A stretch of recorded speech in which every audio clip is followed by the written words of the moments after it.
Is that? Yay! We getting it, boy. What's good? You know who it is. It's your boy, Jay in the Bay. Your baller back again. Smells like football season. Yo!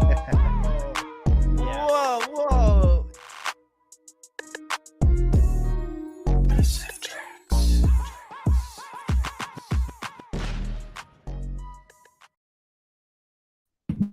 What's up, YouTube? Welcome to Straight Out of the Bay. Woo! What a Monday night football game we got. Good news for the 49ers. Let's kick it around to the fellas, see how they're feeling today. Jay, how you feeling? What's good? Hey, it's always a pleasure. It's an honor to be with you gentlemen tonight. Hopefully Amin can come through as well. But hey, the Seahawks did us a favor tonight. Hey, and it's a victory Monday, man. What could be better? Kelts, how Man, you I ain't feeling? I ain't gonna lie, man. My adrenaline gets to pumping even when I'm watching another team, man. I love football, so my adrenaline's pumping. It was cool to see Drew Lock do what he did, and what a freaking catch by Njigba. Man, that was hella cool to see. It looks like we just like broke the Eagles. That's all I could think of. Like we put them back into training camp. We came through like it was training day on them, and yeah, man, hey, we're rolling. The 49ers, man, we ain't playing no games. We did training camp in August. So, it's just a lovely sight right now.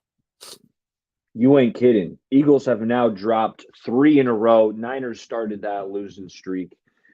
Fired a defensive coordinator or, swap position. So Eagles, there's some turmoil there. And the Niners are now a game up on the Eagles, Cowboys, and Lions. So this is absolutely huge because, as we've talked about, getting this number 1 seed, this bye, home field advantage, it's so pivotal. And right now, Niners are in a good spot where even if they lose a game, they're still looking at the number 1 seed, from what I understand. Are you guys hearing the same thing? Niners hold the tiebreaker on the 3 other teams with 4 losses? That should be the case because we've got the better overall record. We've beaten Philly. We've beaten Dallas. We just haven't beaten Detroit, but I believe we should have the tiebreaker. Yeah. Yeah, we got the tiebreaker. I'm almost positive versus everybody. So yeah, man, all signs are pointing freaking up, man. Hey, what a turnaround from that 3-game skid. You know what I'm saying? It's like survival of the fittest, man. Every team goes through skids, So No doubt. I still want us to win out, but that AFC game versus the Ravens doesn't seem as we gotta win this game, but especially against the NFC opponents, we definitely need to continue to win out. But I still think we got to keep our foot on the pedal. That's for sure. Definitely got to still come with the same energy, same passion for sure.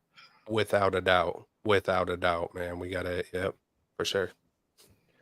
What it might mean is maybe that week 18 game, that last week against the Rams, where if you've already kind of sealed it up, do you rest somebody? But then again, I don't think you want too much rest, right? You would already have the bye week. And so, hey, that would be a good problem to have if it comes down to it. But fellas, I would rest CMC.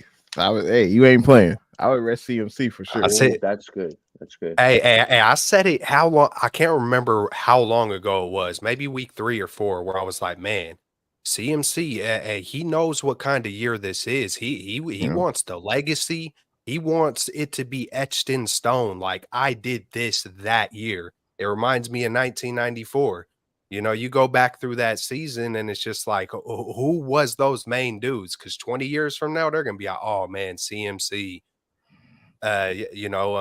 So yeah, I don't think no one's getting CMC off the field, man. But at the same time, definitely, like, why risk it? But why risk it? I'm glad you kind of brought up the Rams game, because to be honest, that's the only game that I feel like is going to be I feel like that's going to be our toughest game on the schedule.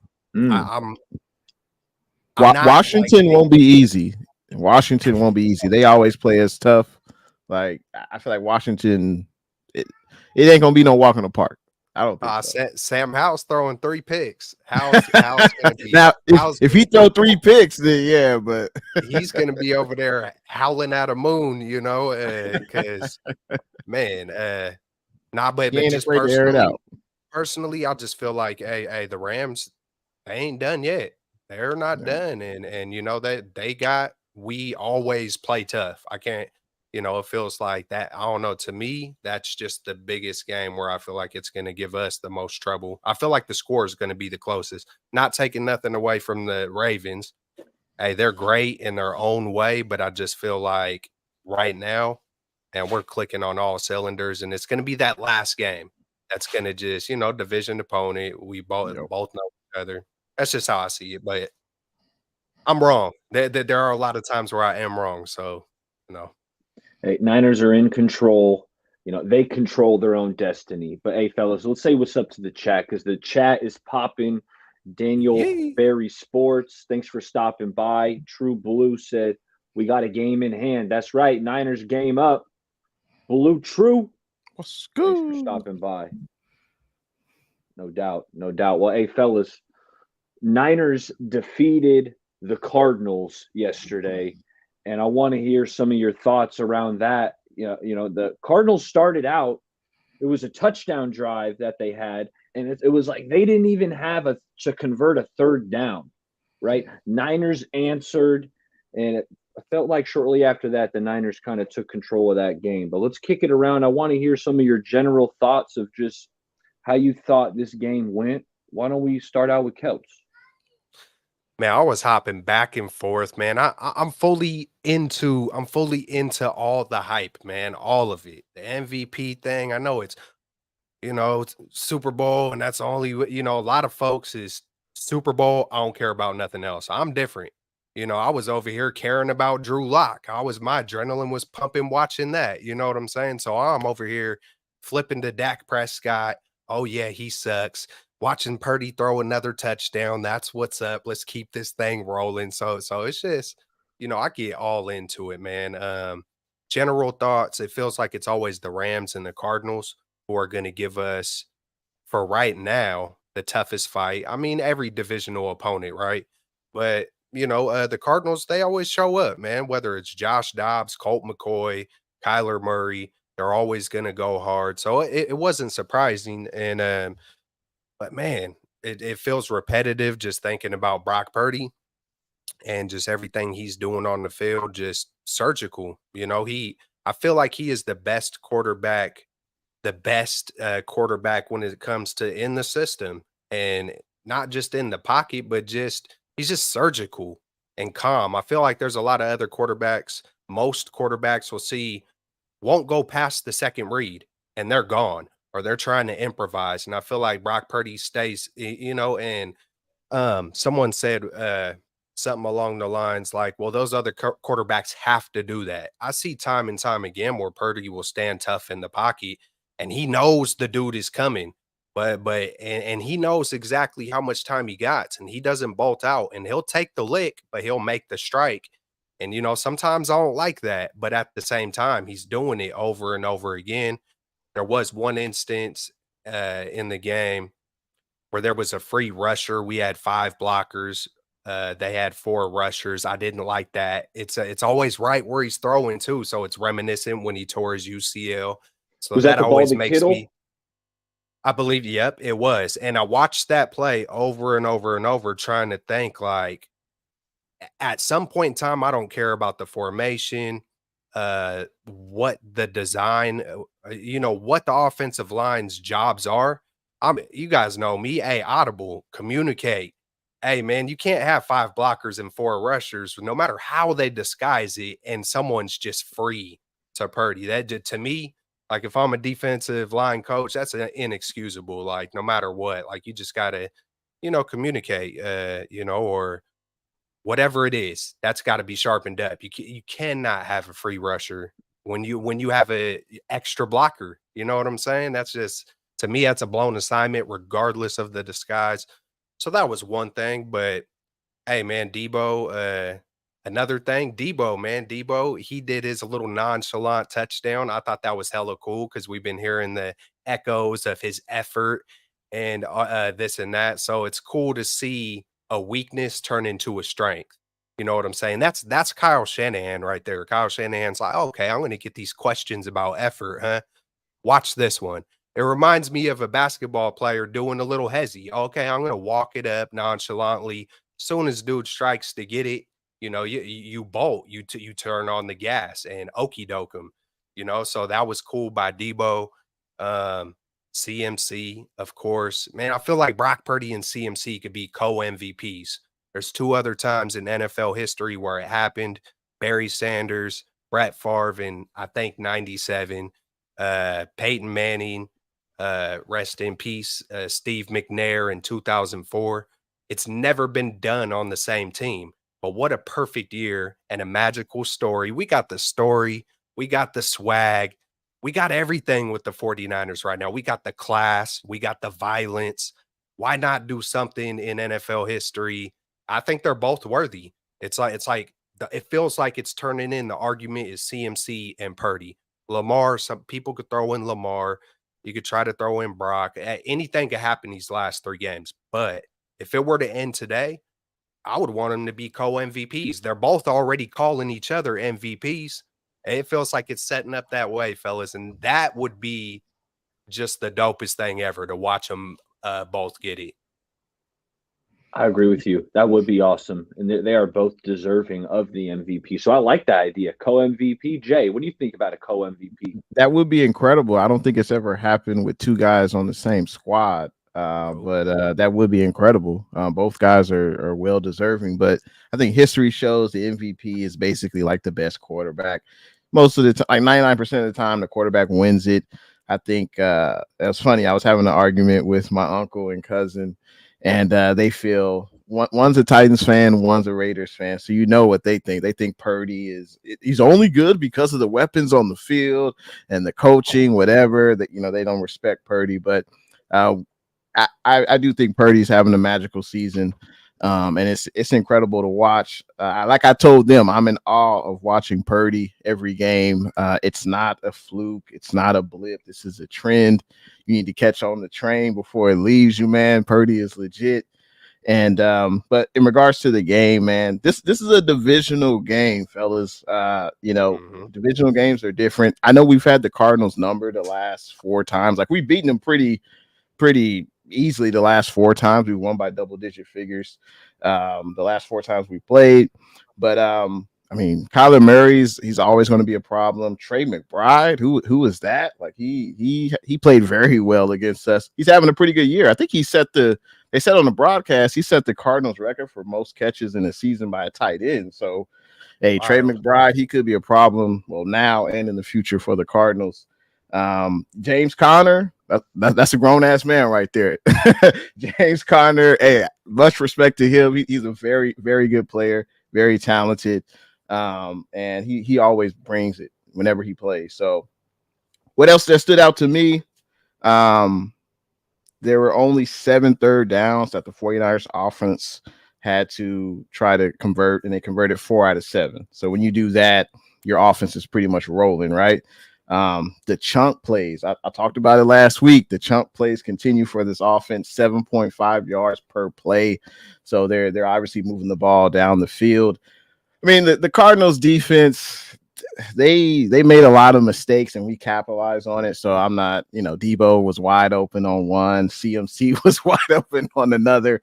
Guys were. Can we shout out Kyle Shanahan for scheming? Yeah, that's the scheme. Wide open, right? Because Niners lead the league in motion, but that Debo touchdown, it's like that's why you're motioning guys, because it made the defense hesitate. They didn't rotate. Next thing you know, Debo's wide open in the end zone. I mean, that's kudos to Shanahan. Beautiful.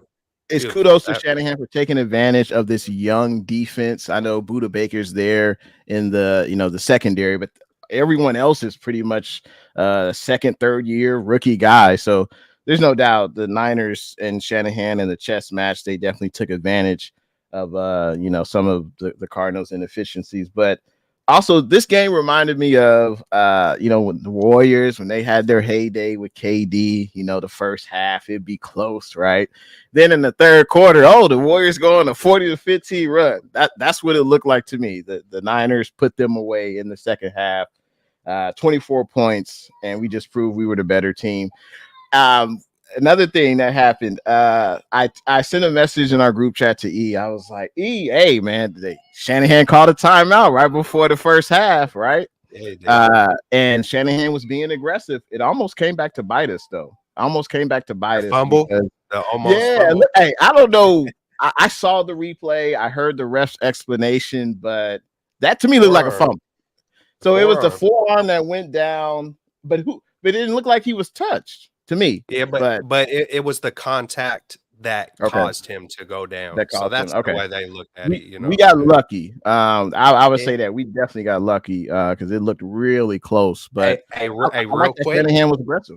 Yeah. Hey, I was thinking of that the whole time. The whole time we seen that whole thing, I was thinking, I'm always thinking of conversations that we had. We were talking about the miscue the game before, not taking advantage of it. Rightfully so. You got to practice. Purdy, regardless of how amazing Purdy looks, you got to practice those moments because those moments more times are going to probably happen in the playoffs when the competition tightens up, unless we just do like the 94 Niners and just mollywop everybody. I know Dallas was a little tough, but, it was good to see that happen. And hey, man, they almost, you need to practice those moments. That's just, what it is. So, that was absolutely good to see. Hey, one other thing I noticed, Mitch Wisnowski only punted twice. We only had one penalty for 5 yards. So, I mean, it was a first play of the game. Day. Yeah. Yeah. I mean, the Cards offense, they were able to move the ball, but I'm not expecting this defense to clamp down an offense the entire game. I mean, there's talent all across the NFL. Guys are going to make plays. So that didn't really bother me too much. We did give up some big runs, but we are without our 2 starting defensive tackles.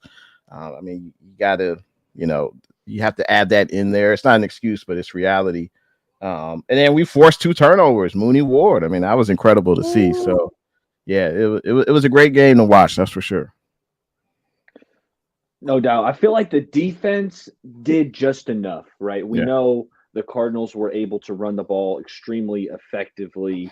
They averaged 7.8 yards per carry, but it was like the Niners defense did enough. You talked about the turnovers. The defense did force a couple 3-and-outs, held the Cardinals to a couple field goals, right? Anytime you're holding a team to 3 as opposed to giving up 7, like that's huge. So it's the defense wall. There were too many missed tackles, and that being said, the defense, they did just enough offensively.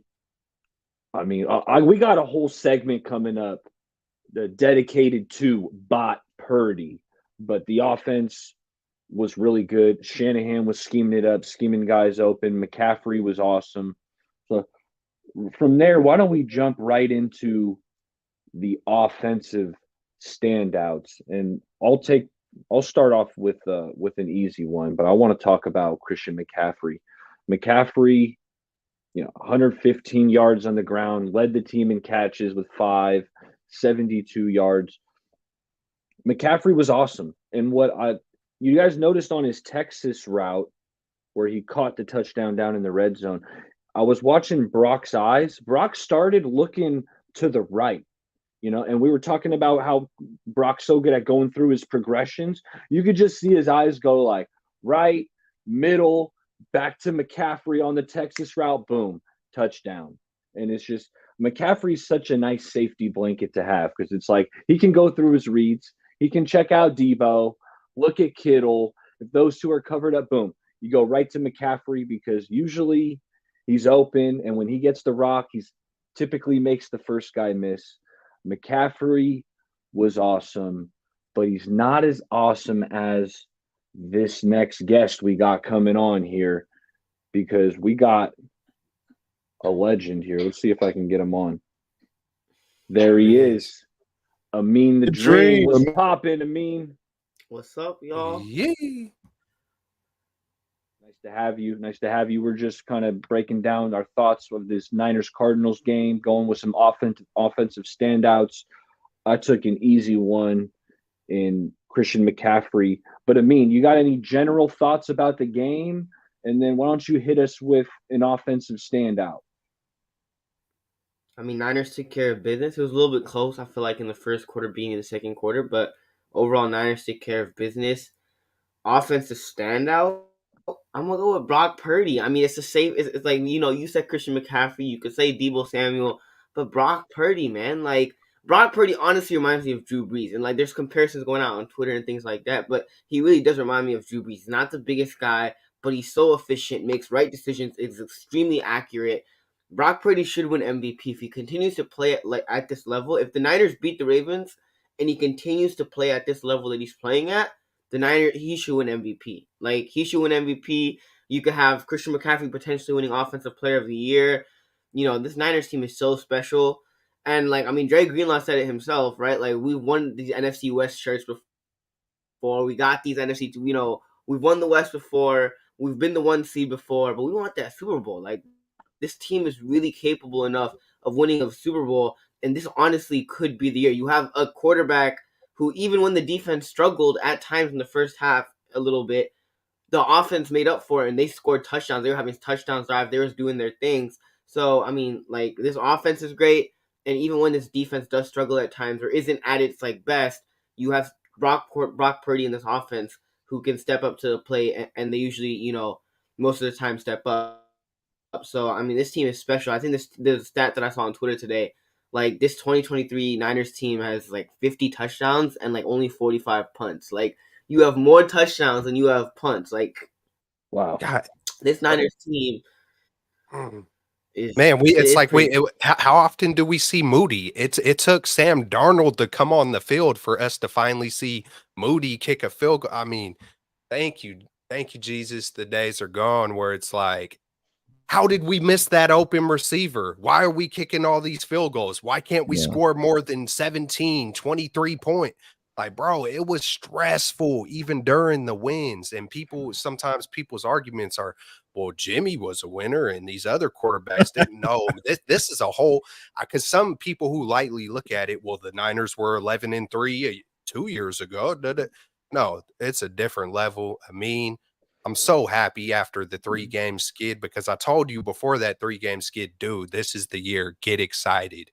And I know it's unfinished business. We ain't there yet. But stay excited, man. Stay excited. I freaking love it. I can, you can feel the vibe, man. I can see it in all of us. I could just see it, feel it. It's a lovely thing, man.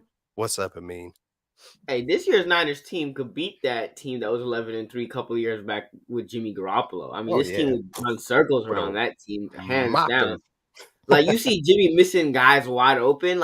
Even Brock Purdy, when he has some of those incompletions, he's hitting Brandon Ayuk. And Brandon Ayuk is just dropping some of them. And I'm like, BA, you got to come down with some of them. He hit BA down the sideline. It was kind of a little bit behind BA, but I feel like BA could have caught that and then he drops it. I'm like, man, at least Brock Purdy's seeing it and he's willing to take the throw. And for the most part, he's giving his receivers to make a play on the ball. Jimmy would literally I still remember this play in my head to this day. Kyle Juszczyk is down the sideline wide open, and Jimmy just throw rainbows it outside, literally out of bounds. And I'm like, Jimmy. Versus Titans, huh? Yeah. You had a dude wide open. Barry Abala could have made that. Zach Wilson could have made that pass. You out here sailing it over the dude's head. No doubt. Zach and Wilson. I got a Jimmy. We all got Jimmy throws that stick out in our mind, the throws he should have made. And Brock, he makes it look easy. He hits the open receivers, which Niners fans, we don't take for granted, because we remember the years where receivers are running open and our quarterback is missing them. We played the Cardinals in 2020, first game of the year, and the Niners lost that game because Jimmy Garoppolo missed a Kendrick Bourne that was wide open in the corner of the end zone. He routed up Pat Pete, and Jimmy, he hesitates. Guys, it's not a problem we have to deal with anymore. No more pick eight. I told the fellas, we got a whole segment dedicated to Bot Purdy coming up, so save your good Bot Purdy takes. Amin, you got another standout that you want to mention before we kick it over to Jay? Nah, pretty much it. You guys probably said the obvious ones in Christian McCaffrey and Deebo Samuel. So let's hear. Yeah, okay. The O-line, you got to give props to the O-line. Like the O-line, and that's the funny thing is like this offensive line coming into every season. You're like, oh, what about the right guard? And what about the right tackle position? Is it going to be Burford? Is Burford that? Is he or Feliciano? And like we always have questions about the offensive line coming into the season. And like now, one thing that I've learned as a Niners fan is that like, dude, we gotta like let Kyle and John do their thing because they in the building. They know those guys. Because every year this happens. Every year we always look at that offensive line and we're like, we trust Trent and Banks and we're cool with the left side. But in that right side, you're like, I don't know. And for the most part, like the games that even I thought they would struggle a little bit, they were great. Like they held up against the Eagles. And even though the Eagles pass rush isn't as good as they were last year, the Eagles pass rush still has some dogs. I mean, they were great against Arizona. This offensive line is like for the last couple of games, they've been pretty damn good. So credit to the offensive line. Credit to guys like John Feliciano who have stepped up in Burford's absence. But the offensive line, I mean, if you could play like this for the rest of the season, you have a pretty damn good shot at winning the Super Bowl this year. That was very astute. I mean, because I'm glad you shouted out the O-line because I thought those dudes did a really good job blocking yesterday, not only in the run game, but also in pass protection. There's a couple plays. You're not going to get a flawless effort from the O-line. A couple times some defenders got through. And actually, I thought Brock handled it well and still made some plays in spite of maybe some pressure. So good on you for shouting out the O-line. Really, the Niners blocking as a whole is just awesome because I don't know if you guys seen the clip of like George Pickens going around where he's just completely disinterested in run blocking. He has just letting defenders go, and it's like the Niners would not allow that. The culture wouldn't allow it. This team holds each other accountable. How many times have we heard these guys talk about in the press conferences playing without the ball? It's like most players are saying, hey, give me the ball more. I need the ball more. And our guys are saying, what can I do to help this team when I don't get the ball? Like, that's different. That's special. And it's awesome. Jay, standouts. Hey, speaking of the offensive line, since we're talking about the big uglies, the guys in the trenches, Trent Williams, according to PFF, had 27 pass blocking slaps and 0 sacks allowed, 0 pressures allowed. So that's incredible. I know when Trent Williams plays well, we all expect him to. There's no surprise, but I just wanted to shout him out. Excellent performance against the Cardinals. And John in the chat said that John Feliciano had the highest PFF grade. So he's currently in for Spencer Burford, who's been out the last 2 games with the knee injury. It'll be interesting to see if Spencer can get back his starting job. I think it seems like we haven't had the penalties. That's one thing. Unfortunately, that's one knock on Spencer is he does get at least like 1 or 2 penalties a game, and we haven't really seen that from Feliciano. So maybe he should keep his starting job, until maybe he messes up. But he's been playing pretty well. That's Feliciano's job, Jay. I might as well piggyback. I might as well piggyback on Feliciano. I seen somewhere, so I'm not going to maybe say it perfectly, but I don't think he's given up a sack. I think he's had 300 and something snaps. Hasn't given up a snack. Man, I'm hungry. But he hasn't given up a sack. And yeah, man, there was other context within what I seen, but it slipped my mind. But it just, you see the PFF, even though I don't like PFF, but if you're not giving up a sack in 300 and whatever snaps, hey, you're doing your dang job. If I've seen that correctly, but big props, man. I'm one of the more delusional or optimistic people in the beginning of the year where I'm like, look, man, hey, if Kyle and John are cool with it, I think what I said too before the season started was I wouldn't be surprised if McKivitz plays better than McGlinchey. It wouldn't surprise me, even if it's just a tiny bit better. You get McKivitz, not making 10 to 15, how many ever million that McGlinchey's getting, and you could get a little bump of an upgrade. Man, let's get it. Let's go. You know what I'm saying? That's other assets you're pouring into the rest of the team. You get a Feliciano when Burford's struggling. You still want to see what Burford could do. You got a vet waiting in the wings, and he's He's a big boy, you know, he's that wily vet, and you could just see it on him. He's not making those mistakes. Like Jay said, the penalties, man, we didn't have too many, I don't believe. I barely remember any We only had penalties. one yesterday. Only one yesterday. So that's and that's incredible. why I can't remember it. So real talk, incredible. You know, there's not a whole lot of other guys. I mean, Kittle's a guy who we could point out. He met it. As a matter of fact, he did drop a few balls, which was frustrating me, but he came back and made a few nice catches. Darnold, you know, he come in, you know, slinging the rock around, you know, maybe put a little heat Kyle on didn't someone even else. hesitate. I'm Yeah, thinking, okay, hey, I like Darnold's that in, though. you know, hand the ball off, give it to McCaffrey a couple times. No, let's He see came what out you got, firing. Sam. Come on, Sammy Young. Come on, Sam Young. Yeah, but man, you know, whenever you get to see Braden Willis come into the game, because every time I see that, I'm like, oh shit, baller. There he is. But Braden, you know, he got to come in at the end, and we've talked about it time and time again. Like I can still remember being a little kid and seeing it, man, just Rice and Young with the hat on the sidelines, like the Warriors, you know, back in the day with Kevin Durant, just sitting on the bench in the fourth quarter. And you know, we're not seeing it, and we're seeing it. We've seen it, maybe 5 games this year where Sam Darnold comes in, and here come all the backups. So it's just an all around, man. It's all around. It's a mentality. This team is classy and violent and efficient, intelligent, and reckless. It's like they're everything, bro. They're every spectrum of what you could want. But then they're all hella different, but they're all fully connected. That's just a team, man. Like I'm getting the chills even saying it. When you get a team fully connected like that, everybody got the same vocab, the same mouthpiece, everybody, and then you go on the field and you all are demonstrating that, you know, with your actions and the words. It's a beautiful thing, man. I'm not taking it for granted because stuff switches fast in the NFL. You know, basketball, I feel like you could kind of, you know, maybe have a longer stretch. You know, it's not as grueling. You know what I'm saying? If you got your, you know, 2 or 3 stars, you're going to be in the mix for a decade.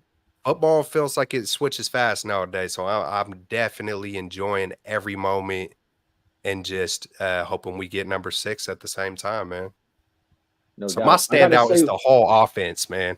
All the blockers, everybody who went downfield blocking for CMC, just all the little stuff that we don't see, like the one penalty, like all those things, bro. Because that's what helps that 45 points. And I did get a little wild last week and say 49. That disappointed me. They only got 45. It was Sam Darnold's fault. He could only muster up a field goal.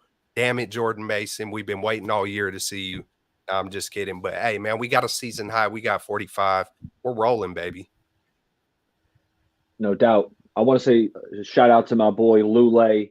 He said, Price, does the win over the Ravens mean Purdy is an MVP lock? Lule, what I've been saying is whatever quarterback won the NFC, like whoever came out and got that number 1 seed at the end of the season, that's who I thought was going to win the MVP.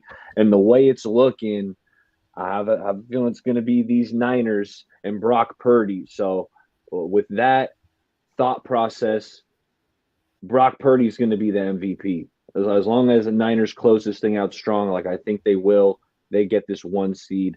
Brock is the MVP. Any other offensive standouts anyone wanted to shout out? Well, you know what? I wanted to talk about Debo before I kick it back to you guys, because I'm seeing an evolution of Debo Samuel, and I've kind of been asking for it for the last couple of years. We know how good Debo is around the line of scrimmage. Like, we know how good he is when Debo gets the ball in his hands. I've been saying I think Debo can do more. You know, he can win down the field, and we're starting to see that, fellas. Last week, he runs by Jamal Adams. Yesterday, it's a back shoulder fade, and you can see this is exactly what I'm talking about. He's a bully. He's a bully when he has the ball, but he's also a bully down the field. Like on that back shoulder fade, like the DB, the corner is right there. But Debo, it's not offensive PI, but he's just strong, and he just kind of just nudges him a little bit, and the DB falls down, and next thing you know, it's a touchdown catch. Debo, he's tough. He's so good with the ball, and I like to see him kind of expanding his route tree. Brock trusting him down the field because it's an element we haven't seen a ton of from him, and I've been wanting to see it. I feel like he has it in his bag. So, are you guys picking up on that? Does it seem like Debo's been being utilized a little differently down the field? And I think it has a lot to do with 13, right? Absolutely. Yeah. Purdy effect. Yeah, it's the Purdy effect. And I think he's always had that in his game. When he was in South Carolina, man, he's always had that. But it's Purdy mixed with, it feels like Kyle Shanahan always had to use him a certain way, and now he doesn't. And I feel like there's some stuff being held back too. Kyle, it feels like he shows something new every week, but he ain't going to show it all. And hey, he's a father, man. He's a father now, and kids will change you. It feels like Debo is definitely maturing just all the way around, physically, spiritually, mentally, and you can see it pouring out, man. I mean, I got to talk about. Go ahead, Jay. Go ahead. I was just gonna say, I got to talk about CMC for a second. Like, he's having, an all-pro caliber year. He's just incredible to watch. Like, defenders can't guard him when he's running those Texas routes or when he's running those passing patterns. Defenders can't guard him. Just to see him, even when there's not a hole, he's able just to maneuver his body, get cuts. He's got the vision, and he makes something out of nothing. So I just want to say it's a joy to watch CMC. Had a hell of a game yesterday. I think he had almost like 160, 170 total yards from scrimmage. What, he had 3 touchdowns, 4 touchdowns. So it's just a pleasure to watch CMC, and I still feel like that's one of the greatest trades in 49er history. I think it's the greatest trade in Lynch's tenure, I think, to get CMC. He's definitely paying off. So it's just a joy to watch him every game. Hey, Jay, you're not supposed to pay running backs, though, right? That's the new philosophy. No, McCaffrey is different. Like, he's a different breed. Hey, just real quick, do you think this is what Reggie Bush was supposed to be in the NFL? Like, I think this is what they envisioned for Reggie. He can run the ball between the tackles. He can catch. Reggie still had a solid career. Like, he had a pretty good year. I think he played more than 10 years in the NFL, so it was good, but he was on the Niners at one point. He didn't have and he played for the Niners. Yeah, he didn't have the highs though. I think that CMC is having. So just wasn't consistent. Wasn't CMC is like, not, I don't want to say smaller, but he just has the feel and the mentality of just that bell cow. Like, it feels like he could get stronger as his career kind of goes. Like, people are always just so worried of injuries and this and that, and it can happen to anybody. But it just, with a guy like him, like CMC, like you see guys like Stephen Curry or Tom Brady, there's certain guys who could just keep going and going and going. I know it's harder for running backs, and then you see other guys hit their peak at 34 and they're pretty much out or whatever. But then there's other guys who could just keep going because they are relentless off the field. Like they want it bad. They want, man. So it's a CMC. He's one of a kind. I agree with you, Jay. Up to this point, it feels like that's like the Kevin Durant, kind of like how the Warriors, but the Warriors had it's off the hook, man. Amazing. And, with Purdy being as cheap as he is, we're able to, because there's still a salary cap. It almost feels like the 49ers are cheating or something, but it's like everybody's on the same playing field. Kyle Shanahan just, we got lucky. Plus, that there was a lot of talk about why would you invest in all these weapons and, pay certain positions and all this and that. But, hey, it's working, and it's working better than anybody else in the NFL. CMC. Facts. Well, I think we touched on the offensive ball well there. So why don't we flip it to the defense? I'm gonna kick it to Amin. There's a pretty obvious one out there who is spectacular, kind of queued up for you. But who are the defensive standouts you saw from yesterday, Amin? I'm gonna go with Nick Bosa. And I'm not even talking about just yesterday, but in terms of in the entire season. And we were harsh on Nick Bosa early on in the season. We're like, dude, Max Crosby doing his thing, Myles Garrett's doing his thing, TJ Watt doing his thing. And then we feel to like really think like he didn't have the training camp. He didn't really have all of that to get his body ready. And yet he's still second in the league in pressures. And he has double-digit sacks already. Imagine if he had that training camp like Nick Bosa I would say confidently would probably be in the conversation for Defensive Player of the Year if he had a training camp. But for what he's doing on the field, I mean, Nick Bosa has been great for the 49ers, considering that he didn't have a training camp, 10.5 sacks, second in the league in pressures. Nick Bosa is him. He's just that guy coming off a torn ACL. And another guy I want to give a little bit of credit to is not necessarily that he had the greatest game yesterday, but Jair Brown. Like, usually when you have that backup, it's a step down, especially from an all-pro and Pro Bowler type guy like Talanoa Hufanga. And when you go to a backup, it's like, all right, hopefully he's serviceable. Hopefully he doesn't make too many mistakes. Hopefully he's playable out there. But Jair Brown has been great for the 49ers so far. And once Talanoa Hufanga comes back next year, like, Talanoa Hufanga, Jair Brown side by side, like, that's going to be a great safety duo. We're going to have a linebacker duo in Greenlaw and Fred Warner, and then we're going to have the safety duo with Jair Brown and Talanoa Hufanga, because Jair Brown is a baller. Yeah, Jair Brown's been playing some good ball. I don't think yesterday was his best game, from the few starts he's had. But not saying he was bad. But I thought, like, on DeMarcado's long run, you could see Jair Brown kind of hesitate just for like a split second. I think he thought that the running back was kind of bottled up already. And he wasn't the only one. A couple of guys kind of slowed up thinking that Niners had the running back corralled, and then he snuck out and kind of was off to the races. But you're absolutely right. Jair Brown's filled in admirably. Kelts, you got any standouts on the defensive side of the ball? Man, I gotta take the obvious one. I always try to stay away from it, but I mean that man Mooney Ward was freaking. I mean that man shot like a cannon, bro. It's like, damn. I was like, man, I thought Mooney was lightweight, slow. Like that man didn't look slow when that ball got in his hands. And is that our first defensive touchdown of the year? I believe that could have been at least our first pick six, I believe, if I'm not mistaken, because it feels like we always get a couple a year. And that when it happened, I was like, oh, that's finally, we got it in the end zone. Been seeing Warner pick the ball off quite a few times. You could see when they do pick it off, they want to get there. And I feel like we haven't every single time. And for the entire defense, for that to happen, that was hella cool.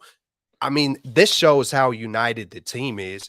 I think it was Debo who threw his helmet on and went down there to celebrate with the defense. I don't know if y'all ever seen that before. I haven't seen that, where the offensive player throws the helmet to make sure to not get flagged. I mean, hey, you go watch the replays. He looked like he was a part of the defense for a minute. I was like, just the joy in the whole team. When you see Debo showed a gang of effort on that, so if people want to like kind of question the effort of Debo because maybe he thinks he got paid, or if they're looking at the effort in a bad way, hey man, he wouldn't be running down there celebrating with the defense like that if he was, some kind of dude with his pinky in the air or whatever, you know what I'm saying? So that was hella dope. Mooney, he got freaking 2, right? He got 2, right?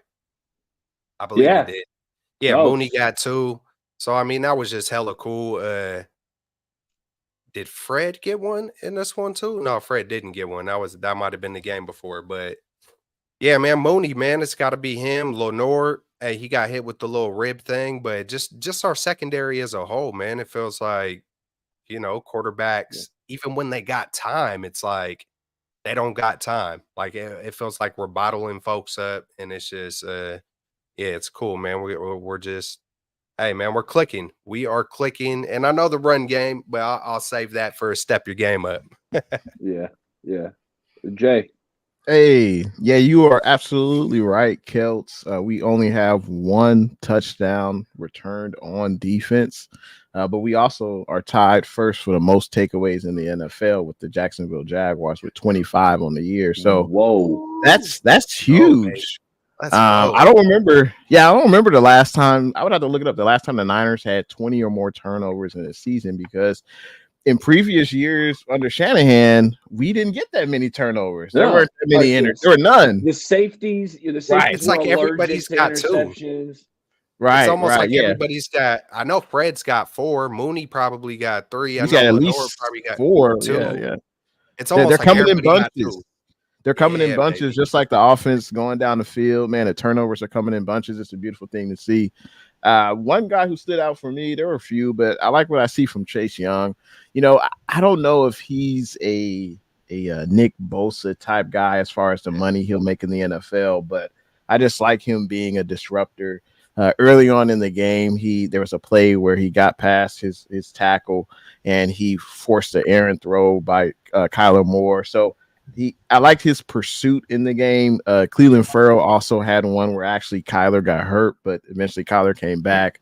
So I like what I'm seeing from the defensive lineman. I don't know if Chase Young will be with the Niners next year, but I like what he's doing now. And I like him being a disruptor. I'm not expecting him to get 4 sacks in a game or anything like that, but just make the quarterback difficult. Make him throw before he wants to. Keep an eye out on those screen passes. Get your hand up at the line of scrimmage. Like that's what I'm expecting him to do. And he's hell of a talent. But those are basically the 2 guys that stood out to me: Cleveland Ferrell and Chase Young. No doubt. You got some standouts on the defensive side of the ball. I already did it. Okay. Wait, then it's my turn. It's my turn. That's right. You went Nick Bosa, which was great because I wanted to touch on Nick Bosa as well. His impact was felt all over that field yesterday. He was outstanding. He had the sack, and then there was one where like him and Kinlaw, they gave Kinlaw the sack. Yeah, they did. But I thought Bosa was in on it too. I thought maybe they were gonna split that one. Same. What did you guys see on that? I thought it was gonna be split, but I thought it was gonna be split. The way I feel about it now is like Bosa already got a lot of sacks, man. Like let Kinlaw have that one. You're right. Let him get that one. Let him enjoy that one. That's the NFL playing games with Bosa because they know how bad he wanted, man. They're like, okay, like. And Kinlaw was getting pushed along that defensive line. I saw him a few plays knocking the guard back. Like, who wants to get Kinlaw next year on like a 1-year deal? I don't know, maybe. Armstead is getting up there in age. You got to have at least 5 or 6 defensive linemen. Hey, we'll see.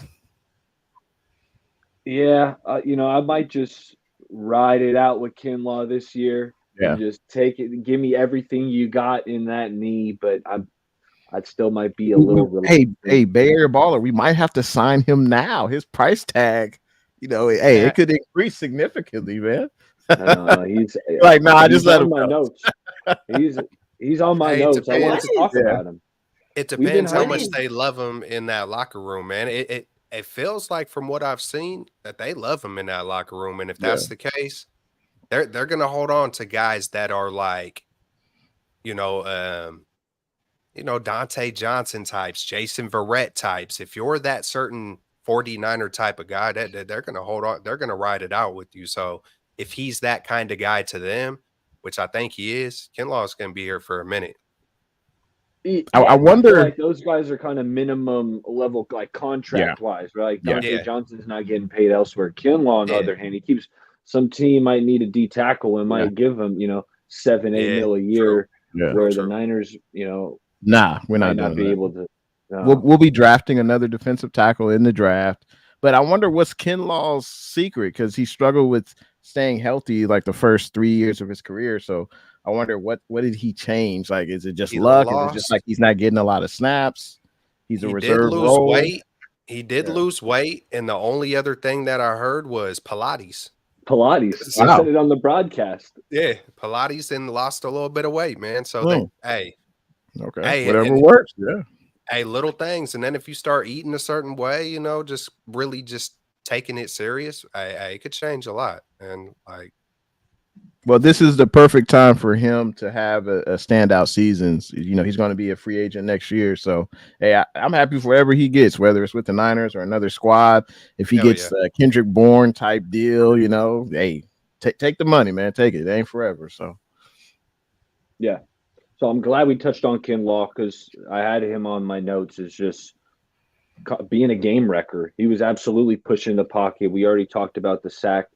And then the other guy filling in was Kevin Givens. Yep. And you guys know I love me some Kevin Givens. I thought he was good. He sniffed out a screen, was able to shut it down immediately. So that's good awareness because there was some space there where if the running back got the ball, he might have been able to make a big play. But, Givens and Kinlaw, I thought they filled in admirably. I'll talk about Clea Davis here in just a minute. But yeah, and then defensively, Charvarius Ward, Kelts already spoke about him. But what I loved about that first pick on Mooney Ward, that interception was completely out of his area. Like that was not his responsibility to be covering the middle of the field, right? There were a couple of linebackers, who were kind of in position there. They were kind of closer to the line of scrimmage, but the tight end got in behind him, and Mooney sees it, and he jumps it where it was just a spectacular play because it was completely out of his zone. So to have that kind of vision, mindset, acceleration to make that play, that was outstanding. Then the second pick, ball's overthrown, but you still got to have the ball skills, pluck it off. So, Mooney Ward, I was giving him a hard time. It felt like it was during that 3-game losing streak. There was like 7 flags, over the 3 games where, we're talking about, hey, man, put some tape on his hands so he can't grab these guys. He's getting too handsy. Well, he's cleaned that up. He's coming down with interceptions. Charvarius Ward, there's not too many lockdown corners in the NFL. And Mooney Ward's putting together like a top 5 cornerback type of season. So shout out to Mooney. Amazing turnaround. Amazing turnaround. Even for Mooney, like that's another move that we got to give John and Kyle credit. Like I remember that offseason, everybody wanted J.C. Jackson. That was like the top cornerback, and everybody was like, the Niners need to sign J.C. Jackson. They need to get it done, and he ended up getting that huge contract from the Chargers. And you're like, damn, the Niners missed out. We still have Stephon Gilmore, and the Niners go on to start Charvarius Ward. You're like, who's this guy, right? And J.C. Jackson, obviously all Niners fans wanted J.C. Jackson. Instead, the Niners got Charvarius Ward. And Charvarius Ward has been a baller for the Niners, whereas J.C. Jackson literally got benched and cut from the Chargers. So, John and Kyle Shanahan, you just got to trust John and Kyle Shanahan. After what they've done, after, looking at their track record, you got to trust even a guy like Aaron Banks, right? We lost Laken Tomlinson. You're like, damn, the Niners, that might have been a mistake. Aaron Banks, he didn't even play the year before that. He was inactive for a whole bunch of games. Is Aaron Banks really that good? And then Aaron Banks comes out and he's playing at a Pro Bowl level, and you're like, you know what? We got to trust Kyle Shanahan and John Lynch because for the most part, they make really damn good decisions. Even a guy like Debo. You look at that draft class and you're like, you look at DK Metcalf, you look at A.J. Brown, and you're like, Debo Samuel, who's this guy? And then Debo Samuel comes on, he fits Kyle Shanahan's scheme perfectly, and on this Niners team, he's way more impactful than a DK Metcalf or A.J. Brown would have ever been the last couple of years, or even now. So, Kyle Shanahan and John Lynch, you just got to give them credit. Now, they do occasionally have their, hiccups, especially in the third round with, the C.J. Beathard, Ty Davis Price, and, Trey Sermons. But for the most part, the Niners, Kyle Shanahan and John Lynch, they know how to wheel and deal. So, and the Niners, John Lynch, he knows how to, draft some guys, especially in the later rounds. Kyle Shanahan and John Lynch, for the most part, they've shown you they do a pretty darn good job at evaluating. So you just gotta trust the process. I mean, that's just one thing I've learned about, being a Niners fan, especially in the John Lynch and Kyle Shanahan era. As much as sometimes we question things as fans, we just gotta learn to trust their decision making. Because for the most part, it hasn't been a huge letdown when they do end up either deciding to keep a player, start a player, etc. Yeah, they definitely got a vision for exactly the pieces they want. And then not only that, first you just got to even have a vision. They're not just drafting, oh, this guy's talented. Yes, we need that. They got a vision of specific roles, exactly how they want to attack it, what they want. And then on top of it, even when they do things that might not make sense, every time I went back to the Trey Lance trade, I feel like the Trey Lance trade, trading those picks allowed them to sign Mooney Ward. because the next year they didn't spend that money on that first round draft pick. It opened up extra money later on down the road to help. Not the exact reason on why they got Ward, but it helped get Ward. It helped get Hargraves, not having some of these first round, like they know what they're doing. Like, it's not all what it seems like on the surface. Like, logic is easy, but sometimes someone like Kyle, I know he ain't going off of regular logic. He's trying to make trends. He's trying to trailblaze. He's trying to be the first to do certain things. You know what I'm saying? The running back has kind of been dead and gone, and it's not no more. You know what I'm saying? It's like, okay, let me get a CMC. Watch what I do with this. When everybody zigs, you zag. Right? There it is. Yep. Yeah, Kyle's on it, man. And then what's even I know we're about to get on the Bob Purdy. Is that what's coming up next? Or is that there's not too many step your game ups, which why don't we jump in? Step your damn game up, Kalia Davis. This was your time. This was your time to shine, Kalia Davis. You've been waiting, bro. Did we get him last year in the draft? I just know we've been waiting. Yeah. He's been waiting to finally get on the field. I know it's not one game and you're done. We've seen Javon Kinlaw get pushed around quite a bit, and he keeps getting chances. But I personally, I'll speak for myself. I've been rooting for him, man. And it's like, come on, bro. You got to grab onto those moments. And I know it's just you're in the background, injuries. It's hard to just hop on the NFL field and dominate anybody, but to just at least hold your ground. It just wasn't the best of looks. And I got hope that he can get better. But Kalia Davis, step your damn game up. Yeah, I want to piggyback off of that because that was the one guy I was going to single out to. Kalia, I thought he was getting moved yesterday. And he wasn't the only reason the Cardinals ran for a whole bunch of yards, but he was one of them. I thought he was getting pushed around. And it's like a lot of teams could afford to be patient with Kalia Davis, not the Niners. Not on this Super Bowl ready roster. Like, I'm not sure. We talked about last week a couple of the veteran defensive tackles out there. I would want to kick the tires probably still on one of those guys, whether it's an Ndamukong Suh or an Akeem Hicks, because I don't think Kalia Davis is quite ready for this moment. Not a lot of negatives, in my opinion, coming out of yesterday's game, but Amin or Jay, why don't you chime in with who's got to step their game up?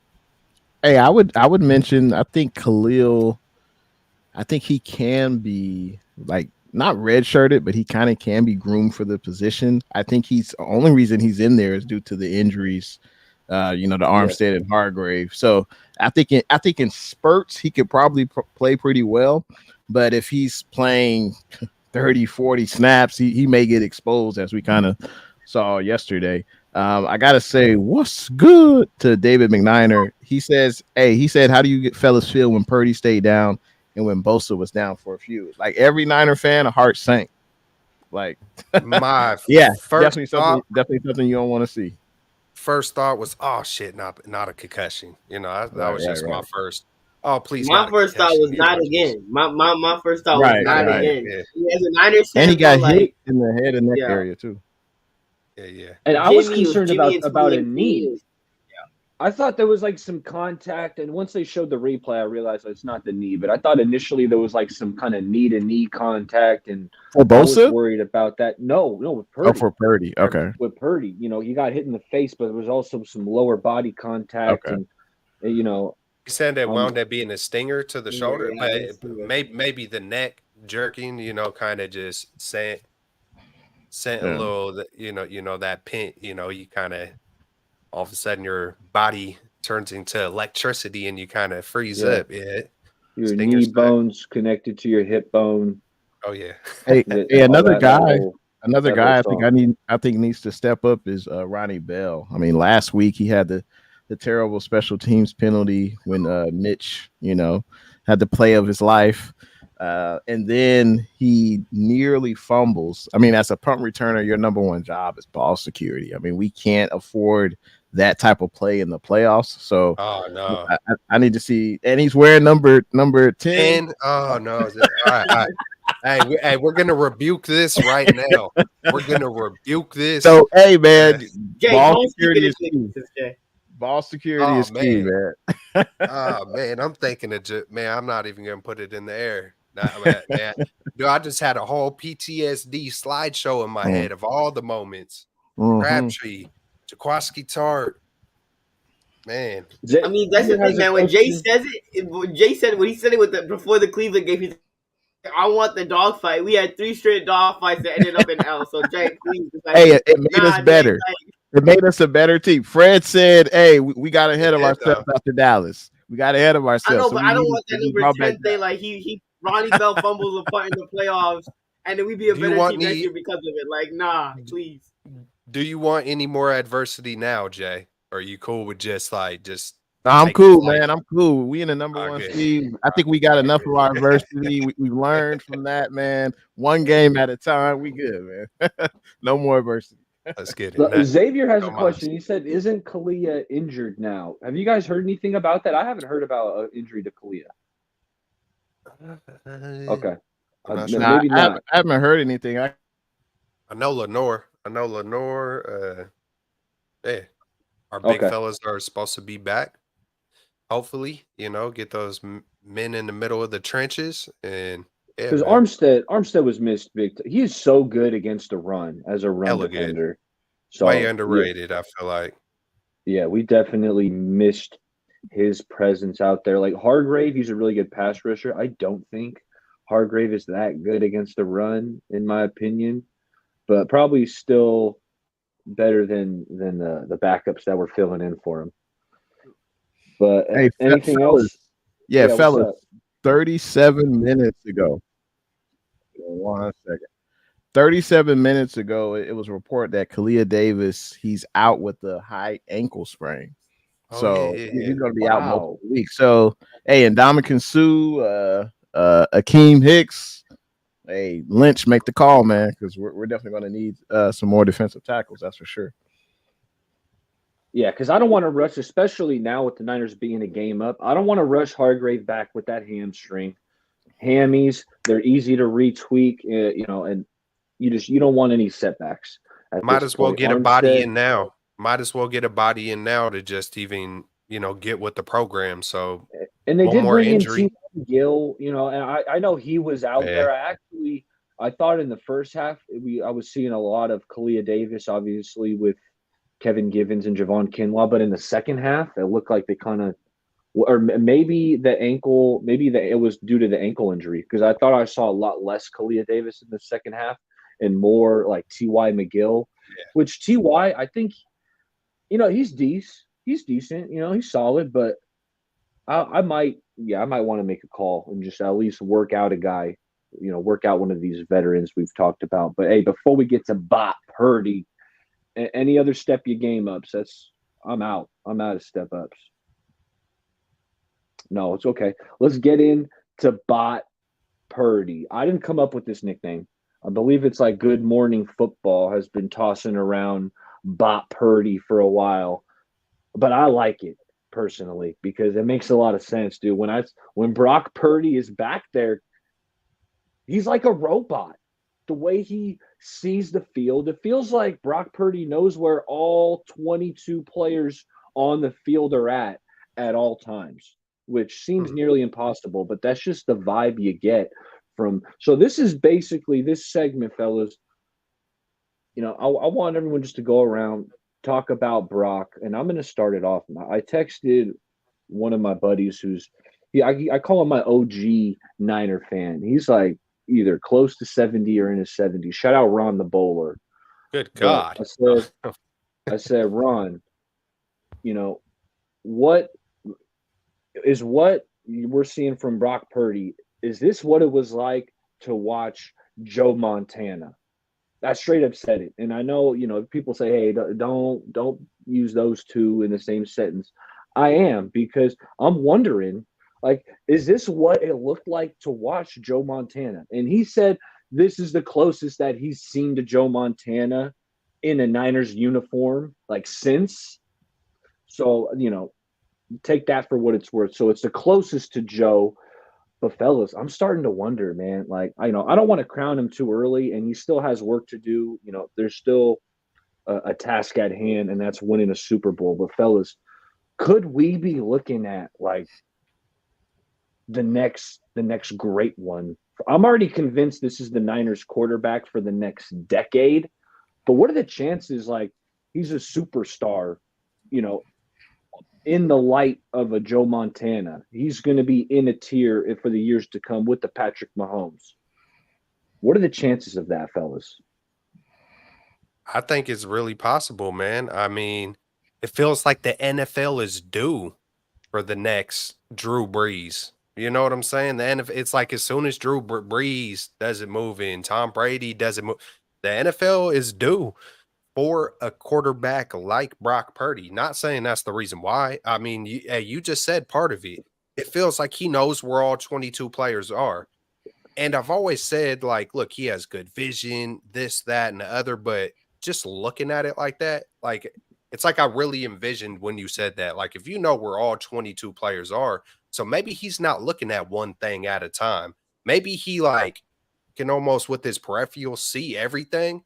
And then the second something is off, he knows where to go. Oh, this dude just did this. I know exactly. It just feels like he's ahead of the game. It feels like he's playing chess. He knows what's up. Sometimes he's looking at the first read and he already knows he's coming back to number 2 or 3 or roll out to go to 4. How many times do we hear the wide receivers or the playmakers say, man, I was the 4th guy on that read. I didn't even know the ball was coming my way. Man, I look up and it's right freaking in my breadbasket, like over and over. It's not like this was a game or two. It's not like it was lightning in a bottle. This is who he is. No quarterback's perfect. I've seen Pat Mahomes throw 3 interceptions. Tom Brady, every quarterback is going to go through the spurts. It wasn't just because Debo and Trent Williams was out in that 3-game skid. We had hella penalties. The defense wasn't playing good. It was a whole team thing. I get tired of hearing, well, look when Debo and Trent was out. Look, you know what? He played one bad game. 2 of those games were pretty damn good. He got a concussion. He threw some interceptions. Shit happens with the quarterback. But another thing is this man is leading the NFL in touchdowns. He's leading in almost every statistical category, second in yards, right? And he's doing all this with the 21st most attempts, or how do I say this? He's doing this and his passing attempts is 21st in the NFL. So it's like he's throwing the ball 100 times less than Dak Prescott. That's almost equivalent to 3 games. So 3 games less than Dak Prescott. I believe it's 140 less than Patrick Mahomes. Those are like 4 games. And he's second in yards, first in touchdowns, almost first in completion percentage. That's insane. Dude, I think he's 119 passer rating. I don't know what the record on passer rating is, but I bet he's in the top 5 in NFL history ever. Or I know I looked it up a while back. He's pretty, he's doing things, efficient wise. They have, I don't know what the efficient thing is. I've seen it on Twitter. I don't know what all the DVO things are, but I know when you're way up here and you're about to go, I mean, he's almost expanding the chart. Like you almost have to widen the chart for where Purdy is compared to everybody else and the shit isn't, it's like, how do I really break it down? Because it's people always want to go to what's around him. But he's still got to deliver. Jimmy didn't do this, and it's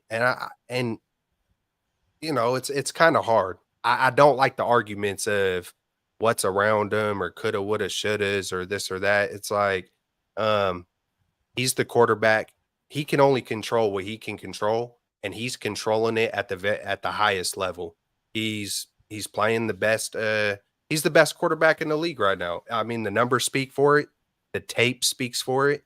And if people really turn on the tape and watch it multiple times, then it's easy to see. You know what I'm saying? What he's doing isn't average and it isn't normal. The throws he's making, the progressions, he's never missing the open guy. It's incredible, man, to the fullest. I could keep on going, but I'll stop there. Hey, well said, Kelts. Definitely well said. I don't want to jump to Joe Montana status yet. You know, I don't want to crown him yet. Like, rest in peace, Denny Green. I don't want to crown him just yet. But hey, he's having a hell of a start to his career. He shouldn't even be here. We're lucky to have Mr. Brock Purdy. Let's be real. But I want to mention another quarterback who played for the 49ers. Here are his stats: 113 touchdowns, 56 interceptions, 16,000 passing yards in 5 seasons in the red and gold. He also added over 1,000 rushing yards and 21 rushing touchdowns. Anyone know who that quarterback is? And he played with the Niners. Not Cap. Nope, not Kaepernick. That's Alex Smith. Not Alex Smith. Nope. It's Jeff Garcia. Yeah, so okay, so that's what I'm saying. I think Purdy is balling out, but I don't know. He hasn't reached the level of consistency that even a Jeff Garcia has done. And I know Jeff Garcia played on some bad teams in the 2000s. It was basically him, T.O. I think Garrison Hurst was there. I think Rice had just left.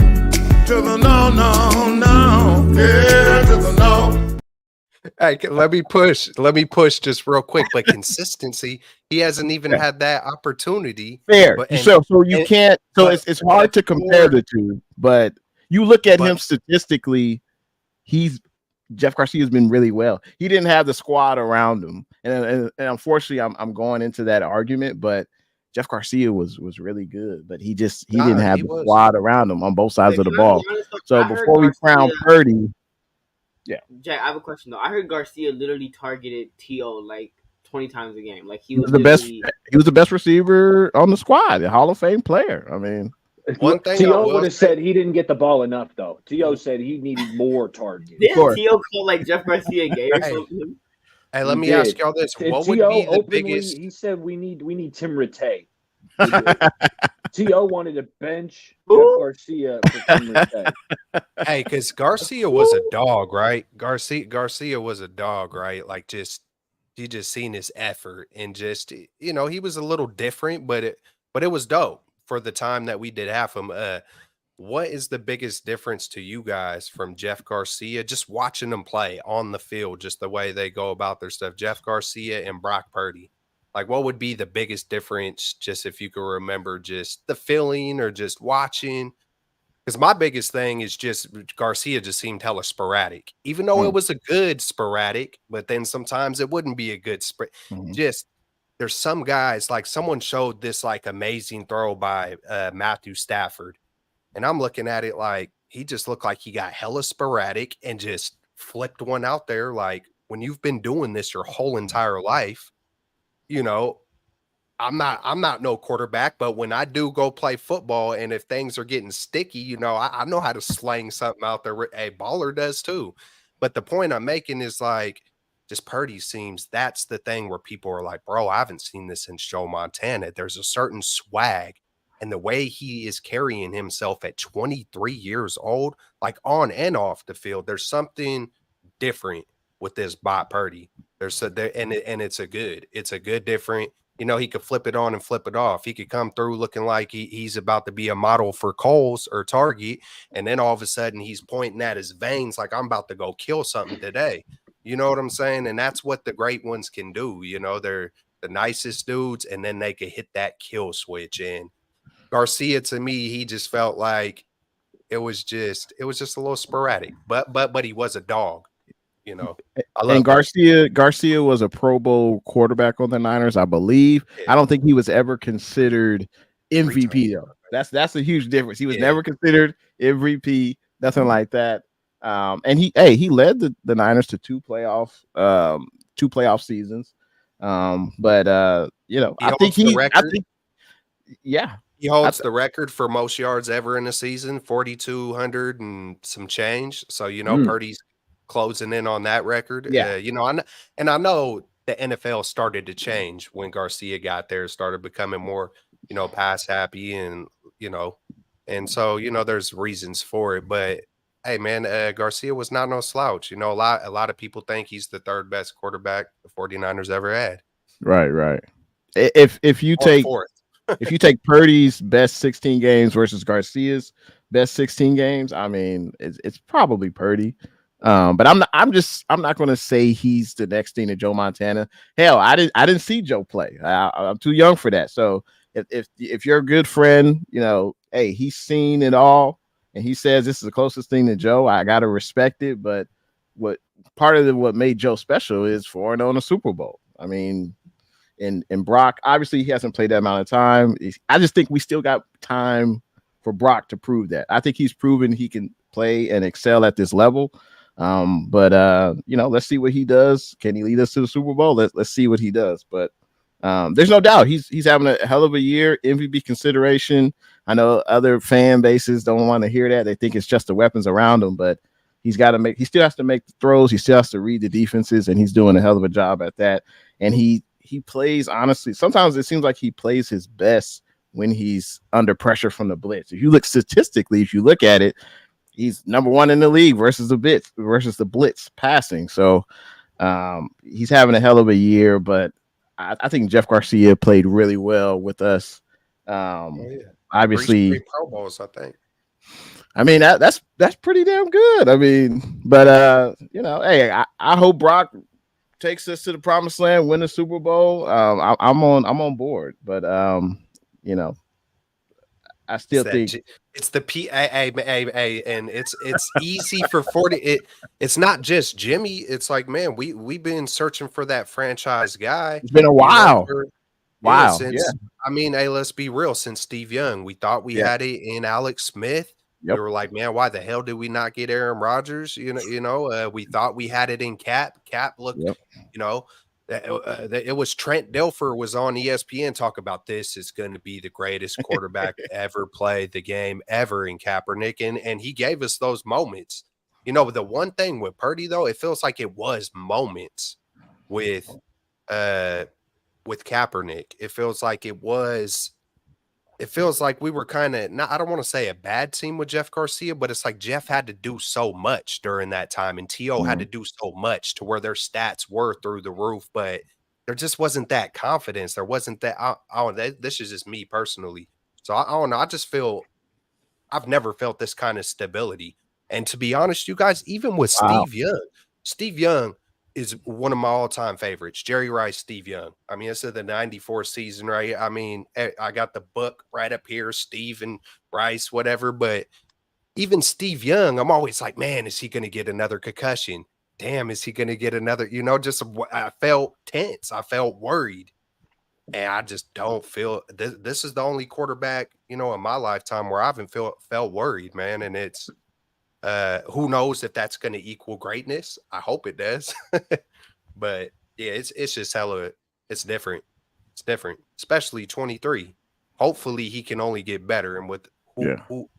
And hopefully with what it seems that he is, man, he feels like he's going to fall right in line with the CMC, Fred Warner, Brandon Ayuk, just those guys that want it more, that's going to work for it and go take it. I mean, I want to get you in. I want to bring you in on this one. I want to hear you talk about Purdy. Just like what are your favorite attributes of Brock Purdy? I mean, that's the thing, right? You look at when we had Trey Lance, you look at some of his attributes, right? Huge arm, athletic, big guy. You look at Brock Purdy isn't that big of a guy. He's a little bit on the smaller side. He doesn't have the strongest arm, right? He ain't throwing the ball 80 yards on the field, 75 yards on the field. But one thing that Brock Purdy has that even as a scout or like a draft guy that you can't really look at is his mind, his brain. The way that he's able to process things, he's an elite processor. And that's not something that you could, evaluate through the draft. That's not something that, things like arm strength or how mobile you are. The way that he processes things on the field, like that touchdown yesterday to CMC, like he's looking all sides. He looked to his right, he looked to his left, and they see CMC cutting in the end zone. Bang, hits him right there on the money. Like there's things that Brock Purdy does, just the processing, like the way that he processes things on the field, how quickly he processes things. If his first read isn't there, he looks to the second read isn't there, bang, he finds the guy open, third read, bang, touchdown. Or big play. The way that Purdy processes things is great. And that's a skill too, that's a skill. It's like that is a skill, right? You can't some guys You can't learn that. It's like either you process quickly or you don't. Yep. And that's honestly, and that's what makes. Go ahead, Kels. Steve Young called it the force. It's like Steve Young's a Hall of Famer, bro. He knows anything you could want to know, and he can't even explain it. He's like, there's something, but I feel like that's a part of the process. And go ahead, the force. Nah, but that's the thing, right? Like this whole NFL draft thing, it's always like, oh, who could throw the ball the farthest? It's always about intangibles. Right? It's always about intangibles. Where with Brock Purdy, like he ain't the biggest, he ain't the strongest, but the way that his mind works, the way that he's accurate, the way that he knows always where to go with the football, the way he doesn't make mistakes too much, like those things just make Brock Purdy elite, right? And like we say, he's not the biggest, he's not the strongest, but like the thing about Brock Purdy is that there's this constant narrative even now. It's like no matter how well he's doing, and obviously I don't think he'll get his respect unless he goes out, unless the Niners win a Super Bowl, or unless he continues to rack up these performances. But this whole constant narrative of it's Kyle Shanahan, it's the team, it's Christian McCaffrey, it's the players that are around him. Let's look at the other two guys in the MVP conversation. You look at Dak Prescott. Dak Prescott has CeeDee Lamb, he has Brandon Cooks, he has Michael Gallup, he has Tony Pollard, who's a Pro Bowl running back. You could argue that offensive line is better than the 49ers. You can make that argument, right? And he has a good defense. It's not like he has a crappy defense. And he has a pretty darn good defense. Some of you may even call it elite defense, right? Depending on what your term of elite, right? But I'm saying, like, you look at Dak Prescott, right? Yeah. But I'm saying, like, look at Dak Prescott. When Dak Prescott has a game against, like, the New York Jets and he throws for 4 touchdowns, everybody's like, oh, look at Dak Prescott. Dak Prescott is cooking. And then he plays like a team like, last week against the Bills, and he's a no-show. And when Brock Purdy balls out against bad teams, you're like, oh, Christian McCaffrey did well also, Debo did well also. But when he's beating the Eagles and he's throwing for multiple touchdowns with no interceptions, nobody's out here talking about Brock Purdy balling out. But when Dak Prescott doesn't do well against good teams with a good football team, it's not like he doesn't have a good football team. You could argue he has a better offense than the 49, like better offensive players. Like there's a debate to be made. There's an argument to be made. So like when people talk about Dak Prescott having good games against bad teams, when Purdy does it, it's like, oh, but Kyle Shanahan had a great game plan, or Christian McCaffrey also had a good game, or Debo went off. I'm like, it's like there's like this double standard where when Brock Purdy does well, and when he does well, which he should when he has that good of a team, but when Dak Prescott does or does not, especially when he does, it's like most of the time he's not doing it against a team with a winning record or a good team. Most of the time he's cooking garbage teams, and when he's playing a good team with, when he's playing a good team with the offensive supporting cast that he has, he doesn't show up. But yet when he does have a good game, people are like, oh, Dak Prescott, MVP, such an elite quarterback. Even Jalen Hurts, for example, right? Like when nobody's out here talking about Jalen Hurts' performance today, 2 interceptions, or even Patrick Mahomes. Like I'm a huge Patrick Mahomes fan. But Patrick Mahomes had 2 interceptions against the Patriots. He has not had a good season this year. But when Patrick Mahomes struggles, it's like, oh, even if the Chiefs lose, it's like, oh, Patrick Mahomes is still great. When Brock Purdy goes out and does literally is seriously consistent every single week and balls out every single week, he never gets the credit. It's always like, oh, it's the offensive line, it's the coaching, it's Deebo Samuel, it's George Kittle, it's the weapons. So like the double standard doesn't make sense at all, because if you're gonna hold one guy to that certain standard, like a Brock Purdy or like a Dak Prescott, you got to keep it same. And I don't feel like the national media does that. So, I mean, Brock Purdy, like, please start putting respect on this man's name. Like, he is not Jimmy Garoppolo. If you really watch this Niners team with Brock Purdy can put up a 30-piece on your head every single week. And it's not difficult. Like, it's easy for the Niners offense to put up 30 points a week. And even going into the playoffs, like, I'm not worried about this Niners offense. And I could confidently say right now, if the Niners had Brock Purdy in that 2019 Super Bowl, the Chiefs would not have won that Super Bowl, because what we lacked in that game, as much as there was a bunch of problems, the offense only put up 20 points. It was a 10-point deficit. As much as for the Chiefs, as much as the defense could have held on, like if the Niners had Brock Purdy, it would have probably been like 28, if not a 30-piece to like 10. The Niners offense would have been way more efficient and effective against that Chiefs team. So Brock Purdy, like, start putting respect on his name. Yes, he has a supporting cast, but like so does Dak Prescott, who's in the MVP conversation. So does Jalen Hurts, who's in the MVP conversation. Every team has a good supporting cast. Most guys have a good supporting cast that are in the MVP conversation. Yet Brock Purdy, for whatever reason, every single week has been more consistent than all of those guys. And he does it against good teams as well. Whereas, like, you look at Dak Prescott and even Jalen Hurts' good games, it's like against teams that you're like, oh, he balled out against, the New York Giants. That's great. Dak Prescott threw for 3 touchdowns against the New York Giants, where it's like Brock Purdy's doing that against teams like the Philadelphia Eagles, against teams like the Seattle Seahawks. Like, he's doing that against, good teams. So, like, the level of consistency from Brock Purdy is just, it's not even close. So, like, the double standard doesn't make sense. It's because this wasn't supposed to happen. So people feel threatened. People feel threatened because it doesn't make sense. This wasn't supposed to happen. So because it doesn't make sense to them, and if they're not really watching tape or just really watching every 49er game, it doesn't make sense. So the sense that they make is the easy, oh, well, I heard over here, this guy, and this guy said it was Debo, it was McCaffrey, it was Shanahan, it was, so yeah, that's the truth, and that's all and people either feel threatened or it wasn't supposed to happen. Oh, it's going to die out eventually, or they don't want to be wrong. There's just, it's threatening, when something doesn't make sense. And you can't see it, it's like, how am I going to believe in something I can't see, because it wasn't supposed to happen this way. You feel me? So I think that's a large part of it, because of who he is, even just because of the clothes he wears or going on a farm. There might be a certain group that will never give him respect.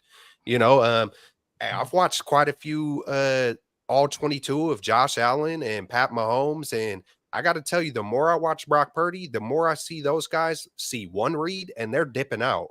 I talked to someone on Twitter, I think it was Rich, the guy who be watching all the tape. Well, and he was telling me how Pat Mahomes and Josh Allen Lamar, they have to dip out because of it. It's like, no, bro, hey, I watch all 22 too. And you can see your truth. But what I'm seeing is these guys want to run around to try to make a massive play.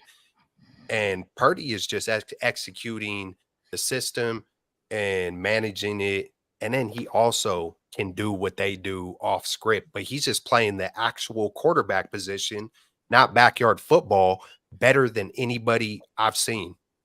It goes right back to processing, bro. And then you match that with Kyle Shanahan, who's dialing it up, and you got a machine.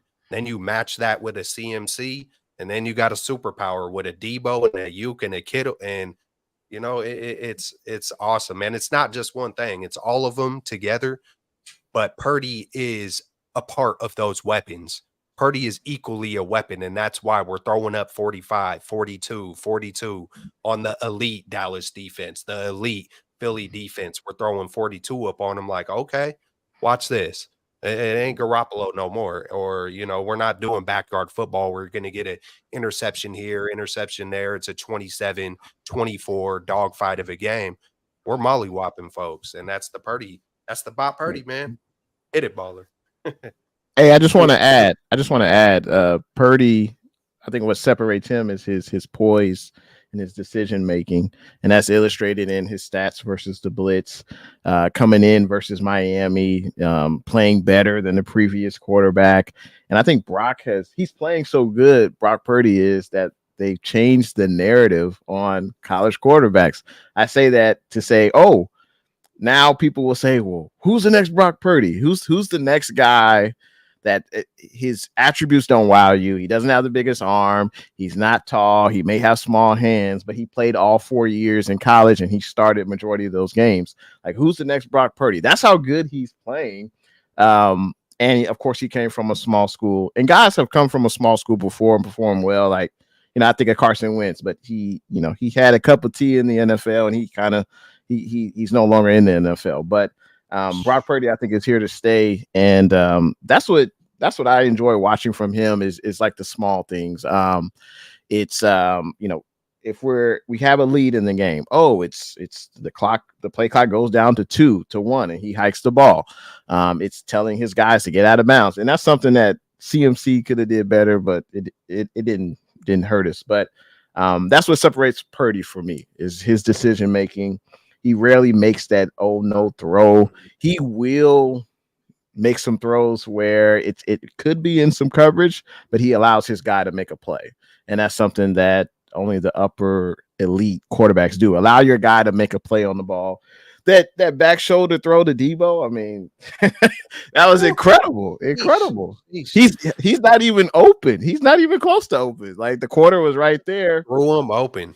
Yeah, like that's incredible to watch. And for people who don't want to see it, who don't believe it, I mean, I have people in my family that they don't watch every Niner game, but all they see are the CMC, the Debo, the IU, the Kittle, and that's what they think it's all about. But I think guys like that, Purdy is going to have to win a Super Bowl to gain their respect. But I think he's already gained respect in the locker room from his coaching staff and from other guys in the NFL, and that's all that matters. And sometimes when you're smaller, you got to do those little things extra. You have to get any little advantage. It reminds me of Steph Curry. One of the major things I've seen Steph do that was different was, and it's these little things that could go a long way to get you that one step of advantage. I can't remember when I first started seeing it, but all of a sudden, like they would start taking the ball out as quick as you could possibly take. Like, I mean, he's like almost begging to the ref for trying, like, I mean, when the other team would score, he's like, all of a sudden they're already in position to where now they're backed up a little bit. One extra step, he makes a pass it back to him. All of a sudden he hits, he needs a little bit of space for a three. And you don't really notice it until you go back and watch the game. Like, damn, they're taking the ball out. Oh, okay, I see what they're doing there. They're taking that shit out. Even if it's just a half a second quicker, just not sleeping, because that's a half a second. You just score a basket. You're chilling. You know what I'm saying? It just, okay, you want to chill on a half a second? Boom, splash, three, Clay, three, and then the momentum builds. You know what I'm saying? And that's, it's the little things. It's the little things, the big things. It's Purdy's doing it all. The 49ers, it's hard to really put it into words because it's not just one thing. It's not just a Garcia or a Owens. It's the D, it's sideline Steve. I mean, it's Kinlaw stepping his game up. It's contagious when you get these kind of guys with this kind of spirit, with this kind of mentality. It's contagious, man. And it starts rubbing off on everybody. And that's something else too. That happened with Steph as well.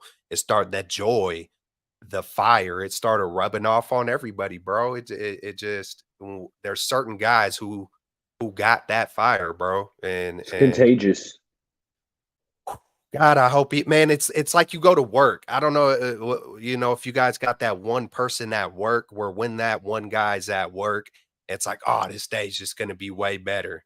Like, oh man, oh yeah, we're gonna kill stuff at work today. Like, there's been certain jobs where there's just that one guy who could make the shift way better, way easier, way more efficient, and just that's what I'm seeing, man. Facts, and to kind of put a bow on this Brock Purdy love fest before we get to this Niners Ravens preview, which we'll try to do a rapid fire on that. But what I love about Brock is that he's so good within the system, right? Like I'm talking, he's playing at like a Peyton Manning, Drew Brees type of level, like within the structure of the offense. But that's not all he gives you, fellas. He also gives you the stuff outside of structure. And we saw it a few times just yesterday where Brendel gave up an immediate pressure. Brendel was beat immediately at the line of scrimmage, and this was on the CMC wheel route. So Purdy's got immediate pressure in his face, right? What does he do? It's like it's an immediate innate reaction to swoop, spin out the pocket to buy some time. He rolls left. He knows exactly where he's going to go, or at least who's on that left side of the field. Spins left, locates Christian McCaffrey wide open. So it's like that play, that is a sack. Now, I don't for sure it's a sack with 10 back there, but it's a sack with 2/3 of the quarterbacks in the NFL, but not with Brock Purdy. He's so good within the structure, then he gives you the plus plays outside of the structure. The play Purdy got nicked up on was also like an improv play. He had to kind of elude some pressure, step up in the pocket, but Juszczyk finished the block and kind of released off that block, and Purdy found him. There's Purdy is so good within the structure. I'm talking like a Peyton Manning level within the structure. And then he gives you 2 or 3 plays every game where the kid's a playmaker. So I'm so happy he is our quarterback. And I think that concludes. We could go on a Brock Purdy love fest all night, but we got to get to this Niners Ravens preview real quick. Please. There's this funny thing that, like, you know, there's this saying that God does everything for a reason. You look at a couple of years ago, we told you that Brock Purdy, the 7th round draft pick for the 49ers, would not only start a couple of games for the 49ers, but would potentially be possibly that franchise guy and even be in the MVP conversation. Because the last time we heard a Niners quarterback, let alone a Niners player, be in the MVP conversation was Steve Young. Like, that's how. Or maybe Colin Kaepernick. I don't know. I don't remember like watching Colin Kaepernick in his prime years. Because when I first started watching Niner football, it was like Blaine Gabbert and Kaepernick were with that quarterback battle, and everybody wanted Kaepernick to play. But like having a guy, a 7th round pick, especially when we drafted Trey Lance, and Trey Lance ends up getting traded to Dallas. But like that just shows you, like, man, God does everything for a reason. And like it's crazy to think about if we talked about this just a couple of years ago, like if someone told me this a couple of years ago, I'd have been like, you crazy. Like, just stop it. But the fact that it is actually happening in front of my eyes, like, it's special to see. It's still wild. It's almost like I got to pinch myself. Like, I could say it, and it's like it doesn't hit as hard, but hearing ballers say Peyton Manning, Drew Brees, and that is what he's doing currently this season. It's not crowning him, but what he's doing right now, eye test, you know, it looks like that. That's what like he's doing. He's doing that, and that just is almost absolutely mind blowing. And it's to Amin's point. You know, one of my favorite sayings is God doesn't call the qualified; He qualifies the called. And you know, that's saying, hey, just because you're 6'4" and 220 pounds doesn't mean you're going to come on and you got the force. There's something. You know, the heart. You know, there's no limit on what you can. You could take all the color test and all the mind test, but when you're on that football field and the adrenaline is pumping, there's no way to gauge what someone has in their mind and their heart and their spirit and all that good stuff. And, you know, every scout had it wrong. Every scout. I mean, you know, all of us who were doing mock drafts, we knew we needed a backup quarterback. So I think majority of people that I've seen that made mock drafts had Brock Purdy on the last pick. It was almost like oh yeah, you have to put Brock Purdy on the last pick on this one. You know, I don't know if y'all seen it a lot, but I've seen a lot of last picks, Brock Purdy, you know, for a backup for Trey Lance. And, you know, none of us, you know, unless you were watching Iowa State football all the freaking time. I mean, there's probably a few guys out there been like, hey, he could be a 3rd rounder. He could be, you know, but no one knew. No one knew that this was coming. I mean, when we seen preseason games, hey, I'm glad I wasn't scared to say it the first preseason game, I said, he's a gamer. The second preseason game, I seen a little something more versus the Vikings. I'm on with Benjamin Camperman. I was like, hey, man, this man looked like a young Russ Wilson. Hey, don't come at me crazy, because back at that time, it's like, oh, this fool Rich is delusional. I can't even watch him no more. Nah, I kind of wasn't, man. It's like it's easy to see, but the world will make it like, you better not say certain. Like, nah, man. If you see it, say it. Why not, man? Why the heck not, man? It's like crowning. Like, hell, I'm crowning the crap out of Brock Purdy this season. You know, I'll let tomorrow worry about itself. You feel me? Facts. I want to hear what you guys are thinking about this Niners Ravens game coming up here. Christmas Day. Oh man! Whoa, that's and new. The Warriors.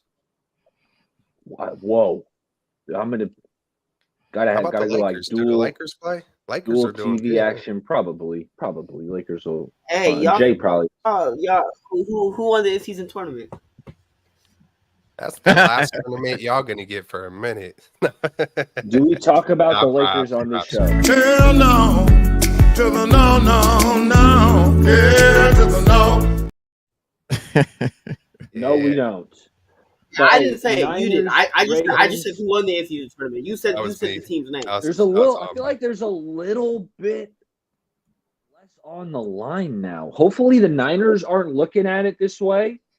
But it feels like there's just a little bit less on the line now. Niners got this 1-game cushion. Hopefully they're not looking at it that way because you don't want to lose this advantage we have at this moment. But I think the Ravens are going to be an extremely tough test. I know they didn't play that well last night watching that Ravens and Jaguars game.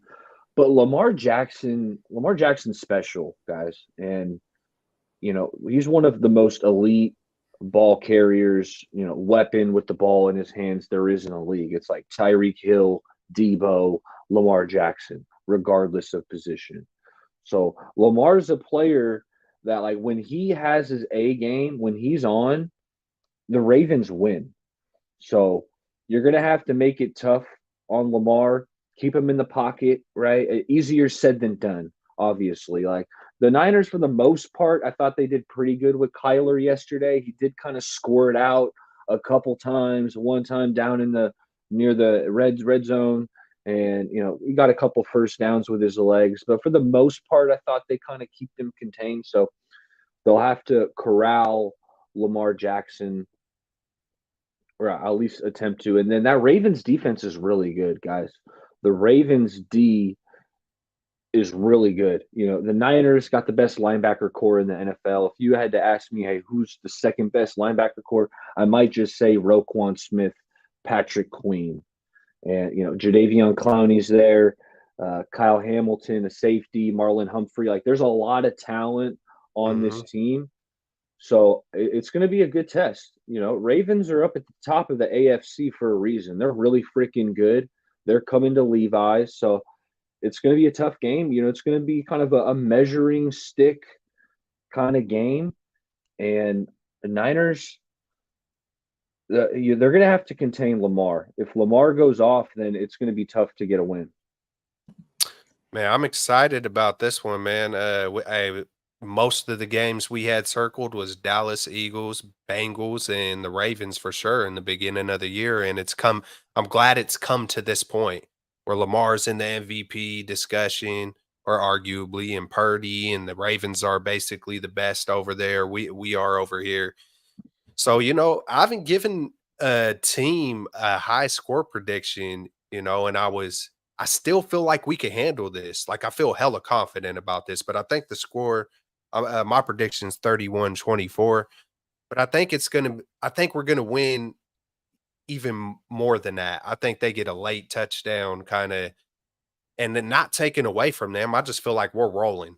It's not anything that they are or aren't. I just feel like when you get a team that's rolling, you're going to just do damage, man. And I don't think we're going to have any more hiccups. Not saying we're going to just mollywop every team. I mean, 31-24, that's a touchdown right there. But Lamar, he ain't no joke. Their D, like you said, Baller, is really good.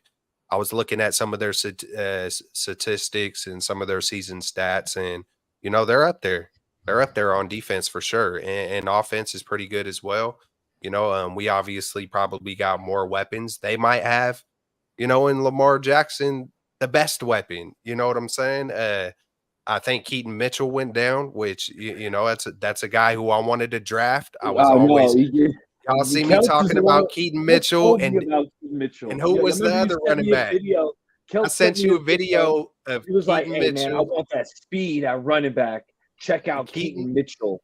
Keaton Mitchell and David Akane. Those were the only two dudes where I shot you videos on those two guys, and sure enough, those two. I mean, Akane, if he didn't get hurt, he was lighting it up in Miami. You know what I'm saying? So and Mitchell, really, it's too bad for Mitchell because he was looking. I was talking about the Ravens running back Keaton Mitchell. He had kind of became their main run. They use a multi-back philosophy. He went undrafted too? Yeah, that made no sense. I couldn't believe that. Mitchell was looking really good this year, and actually the injury kind of looked bad. I don't know if you guys saw the injury yesterday, but it didn't. It was unfortunate. Hopefully, he'll have a speedy recovery. But Niners, I don't think they have to worry about facing Keaton Mitchell here this week. Yeah, I think we're going to make Lamar look not as good. I don't know. I just feel like whenever we face a team that is really, really good, they look really, really good, and then they face the Niners. That's just how I feel right now. You know what I'm saying? It's like, man, hey, last week I wasn't playing when I was like, bro, I think we could get 49. Like it just when you have a team just rolling, I didn't expect them to get 29. I think I said 49-10, but yeah, I could see this one being closer in the score, but I don't think it's going to be as close as the score shows. I think we're going to already have like, I think at some point it could be 28-10, and then they got to play catch up and then they kind of, make the score closer at the end. Maybe Darnold comes in, we get another field goal, 31-24. That's how I see it playing out. But yeah, man, if Purdy plays well, man, he could kind of solidify the MVP if he does really well and we don't make Lamar look so good and other QBs, look mediocre. There's also that little part into it. But of course, we need to win. Hey, let's get one penalty like we did versus the Cardinals. We're going to probably get Hargraves and Armstead back. So we're not going to, maybe we'll come with the similar game plan like versus the Eagles where we just contain them and just, bend, don't break. You're not going to – it's like Shaquille O'Neal. You ain't going to stop him, but contain him. He's going to get his 30. He's going to get his, but just contain it. Don't let him, throw 50-yard bombs or scramble for 30 here and 15 there. And, just we'll come with a good game plan. I'm confident in it. So exciting, though. Christmas, man. I can't freaking wait. Fellas, man, the NFL schedule makers, they know what they're doing. Ooh. You have the best team in the NFC going up against the best team in the AFC. Two great defenses. Kels alluded to it earlier. You look at total yards allowed, passing yards allowed, rushing yards allowed, points scored against, like, the Ravens or Niners are like neck and neck in all of those categories. You mentioned earlier, about Queen and Roquan Smith at the middle linebacker spot. No doubt they're definitely, I would say, top 3 in best linebacker tandems in the NFL. There's no doubt about that. They also have the Ravens, Justin Matabuke. I think that's how you say his name. Yeah, he's been balling. He leads the Ravens with 12 sacks, and the Ravens run a 3-4. He plays the end position. So that's going to be an interesting matchup because he's playing really well. They still got old Wiley, Jadeveon Clowney. He's still out there. So it's going to be a hell of a game. The Ravens come into this game with the number 1 rushing attack in the NFL. They average 163 yards per game, which is incredible. They lost Mitchell, as Kelt said, but they still have Gus Bus. They still have Justice Hills, who are pretty good. And then, of course, you got the wild card, which is Lamar, and he could take it to the house, anytime he tucks it and runs. So, of course, you got to contain him. It's easier said than done.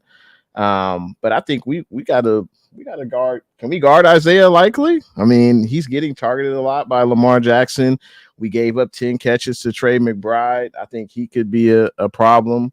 And I think they got Zay Flowers, who is a speedster. He could present some problems to the secondary, but I think the way you beat the Ravens is you got to slow down the run and then make Lamar beat you with his arm. But that's going to be very difficult to do. But I think it's going to be a low scoring game, honestly, fellas. Like, I think I'm looking at like a 21-19 type game because both defenses are obviously excellent. I'm looking at a low scoring game. I think there's going to be a lot of back and forth. I think it could be a lot of punts in this game. Field position will be key. And hey, if we only have one penalty in this game, it'll go a long way. We'll be putting our best foot forward if we only have one penalty in this game. But I'm expecting a low scoring game, honestly. I'm going between you guys with my score predictions. I didn't drop it earlier. I think it's going to be a tight one. I'm going 27-24. Maybe some late Jake Moody action to kind of help us get through that Christmas day. But Kelts, what you thinking? Yeah, you basically just traded a touchdown for a field goal in the way our offense is rolling. But then I gotta, consider their D, but what is the competition? Their D is really That's what I'm kind of putting the factor in. It's like, man, teams look really, really good. You know, Dallas was straight balling, and then they seen the 49ers. The Eagles wasn't necessarily balling, but they were making sure to win every game, and then they seen the night. I don't know. I feel prime time, Christmas, at home. Man, I'm almost convincing myself to be like, bro, we might see 49. We might, hey, this train might not stop, man. I know it sounds wild, but it's like they've almost given me reason. You know, I simmered it down to the 31-24, but it wouldn't surprise me if we do something bigger, bro. But I'm gonna call it that for, you know, just more respect for the Ravens. When you look at the Ravens schedule, they haven't. I mean, they've blown out a few teams. They blown out Cleveland. They blew out Detroit. They blew out Seattle. They blew out Cincinnati. I mean, their signature win. I mean, they have one. Houston, Cincinnati. I mean, they haven't. And those are division games. Those are division games. Yeah, division. Yeah. So I mean, you know, it's kind of that's like us facing the Seahawks. You know, it's like they haven't beaten. I'm trying to look at their schedule. I don't think outside of their division. I think what is Houston? They could make the playoffs this year. Indy, I think, is still in there. They could make the playoffs. They actually lost to Indy in overtime, but that was in week 3. Lions are a weird team. The Lions are a weird team. They are. They look like they're the best team ever, and then all of a sudden, 1 week and then they're garbage to the who was it? The Bears? Didn't they lose to the Bears? Yeah, they've had a couple of bad losses, but. I guess the best team they beat was Detroit. I think Detroit and Cincinnati are probably the 2 best teams they beat. So, hey, they're going to face a real one, bro, and I don't think it's going to be. I think this is the season where the 49ers show other good teams that they just ain't as good as the Niners. And I don't think they're going to break. You know, the Ravens like we did. That's what it feels like, man. And last year we would play a team and they would didn't they lose? Like every team we faced lost the next week. I mean, you know, I heard Pat McAfee and Fred Warner was on Pat McAfee today, and he was talking about that. They were talking about just the mentality of the team and just the violence and just the next week. I think we're kind of continuing that trend this year a little bit. I don't know if it's as good as last year, but we're punishing teams. You know, Fred said, hey, you know, we want to not hurt teams, but we want to, you know, kind of like the Jimmy Ward last year. I'm going to make you feel me. Like you know, we want to put everything into it, exhaust them at all phases. You know what I'm saying? So, I think Baltimore's going to face a real one, and it could get ugly, but for Christmas' sake, it might be a show. It might be a show. Yeah. Hey, I just want to mention the Ravens did beat the Jags. They beat them by more than double digits, but we also beat them by double digits. So maybe it's true. Maybe it's the record, or maybe it's the schedule. The Ravens haven't really played, you know, the upper echelon teams yet. So hey, we'll see what happens on Christmas Day. I can't wait. It's gonna be a hell of a game. Oh yeah, no doubt. Looking forward to it, and I'll keep a close eye on Lamar because I do like just how gifted Lamar is just as an athlete. Yeah. So it'll be fun to watch. Hey, fellas, you know, appreciate you guys coming on, and we do this every Monday. For those of you watching, the chat was live. Appreciate all you guys in the chat. Make sure you hit that like on the way out. Why don't we kick it around? You know, give some final thoughts, whatever you want to share about your channels you got going on. And we'll get up out of here. Kelts. Yeah, man. Hey, every Monday night at 8, Straight Out of the Bay, we rotate channels on who's hosting and all that. So, man, that's what I'm doing right now. You know, one day I might lock in and give it a full go, but, you know, I'm just enjoying the Christmas season, man, with the fam and stuff. It's always hella cool to hop on with you guys and get it all out of my system. It's been a hell of a ride so far. I think we're going to keep it going. Faithful, you know, why not be excited every moment of the ride? Because Not even gonna say it. When we win the Super Bowl, it's gonna make it even sweeter. Like, damn, man, I enjoyed that whole entire time. I was gonna say if we won it, I'm gonna just keep saying that because I ain't even speaking it. But nah, man, good stuff for hitting us up. All the faithful, we appreciate it. Real talk. Merry Christmas. Bang bang Niner gang. Bang bang. Hey, huge shout out to the chat. Everyone that's in here, hopefully you hit that like button. We appreciate everyone tuning in. But like Kel said, it's been an incredible ride. Got a few more games to go in the regular season. And hey, looking forward to that long playoff run. But hell of a game. Christmas night against the Ravens. Can't wait. And looking forward. Hey, we'll be going live right after the game next Monday night. So can't wait. Can't wait for that. No doubt. Hey, fellas, great show. Talk soon. Chat. Appreciate y'all. Catch y'all.